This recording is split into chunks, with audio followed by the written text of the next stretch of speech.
ఉత్తరాంధ్ర అభివృద్ధే ప్రధాన ధ్యేయంగా double engine సర్కార్ పనిచేస్తుందని కేంద్ర మంత్రి రామ్మోహన్ నాయుడు స్పష్టం చేశారు.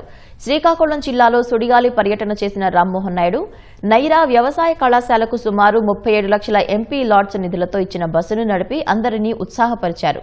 భోగాపురం విమానాశ్రయాన్ని జూన్ నాటికి పూర్తి చేస్తామన్న కేంద్ర మంత్రి మూలపేట పోర్టు పనులు శరవేగంగా సాగుతున్నాయన్నారు. కూటమి ప్రభుత్వం వచ్చిన తర్వాత చంద్రబాబు నాయుడు గారు ముఖ్యమంత్రిగా ఉన్న ఆధ్వర్యంలో ఉత్తరాంధ్ర మీదే స్పెషల్ ఫోకస్ పెడుతూ అభివృద్ధి కార్యక్రమాలు ఇక్కడ చేయడం జరుగుతుంది. 52 ఎకరాలు రైల్వే జోన్ కావాలనంటే వెంటనే దాన్ని కూడా కేటాయించి మరి కేంద్రానికి అప్పచెప్పిన తర్వాత ఆపరేషనల్గా కూడా ఉత్తరాంధ్ర రైల్వే జోన్ కూడా అతి త్వరలోనే జరగబోతుందని తెలియజేసుకుంటున్నాను.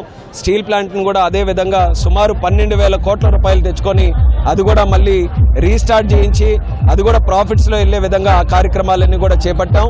23వ తేదీన మరొక స్టీల్ ప్లాంట్ ArcelorMittal ఫేజ్ 1గా పెట్టుబడి పెట్టి కొన్ని లక్షల మందికి ఉద్యోగాలు వచ్చే విధంగా అనకాపల్లిలో ఆ కార్యక్రమం కూడా చేస్తున్నాం. భోగాపురంలో ఎయిర్పోర్ట్ కూడా జూన్ నాటికల్లా మనం పూర్తి చేసుకుంటున్నాం. అలాగే మా శ్రీకాకుళం జిల్లా ఎప్పటి నుంచో అభివృద్ధి కోసం ఆరాటపడుతున్నటువంటి ఈ జిల్లాలో కూడా మూలపేట పోర్టు శరవేగంగా పనులు ఈ కూటమి ప్రభుత్వం వచ్చిన తర్వాత చేయించి మరి వచ్చే మార్చి కల్లా పూర్తి శాతం పనులు చేయించే పరిస్థితిలో ఆ కార్యక్రమాలు కూడా చేస్తున్నాం.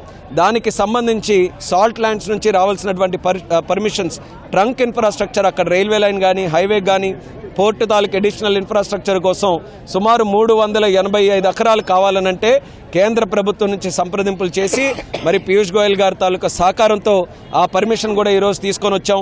చాలా ఆనందంగా ఉంది. ప్రతి ఒక్క ప్రాజెక్టు కూటమి ప్రభుత్వం తాలూకా డబుల్ ఇంజిన్ సర్కార్ బలం ఏంటో ఉత్తరాంధ్రలో స్పష్టంగా కనిపిస్తుంది.